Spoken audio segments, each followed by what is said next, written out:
Hello বন্ধুরা, good news. South west Garo hills Meghalaya Mohandurganj Kalachar প্লেগ্রাউন্ডত high voltage match হতে যাচ্ছে। হাই ভোল্টেজ ম্যাচ, সেই হাই ভোল্টেজ ম্যাচে দুটো টিম অংশগ্রহণ করবে। ঠাকুরনবাড়ি আসাম ভার্সেস কালাচর মেঘালয়। কেউ বলবেন না ফেব্রুয়ারির 26 তারিখ বুধবার সকাল 11টা থেকে সেই হাই ভোল্টেজ ম্যাচ অনুষ্ঠিত হতে যাচ্ছে। সেই টুর্নামেন্টের ফার্স্ট প্রাইজ হলো 80,000 টাকা, সেকেন্ড প্রাইজ হলো 40,000 টাকা।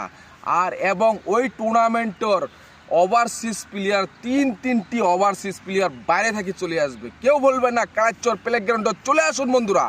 এবং ওই টুর্নামেন্টের চিফ গেস্ট হয়ে চলে আসবেন সঞ্জয় সাংমা এমএলএ কালাচর প্লেগ্রাউন্ডত। তো এবং এই ফাইনাল ম্যাচটা দেখতে চান তাহলে আপনারা আখিরুল ইসলাম ফেসবুক পেজ ফলো করুন। এবং কালাচর প্লেগ্রাউন্ডটা হলো বাংলাদেশ ইন্ডিয়ার বর্ডারের কাছাকাছি। সেই প্লেগ্রাউন্ডত চলে যান, মজা পাবেন এবং ওখানে কিন্তু বর্ডার এলাকাটাও দেখি মনের ফিলিংস নিতে পারবেন খেলার জড়িয়ে। তো চলে যান এবং প্লিজ ভিডিওটা সবাইকে শেয়ার করে দেন।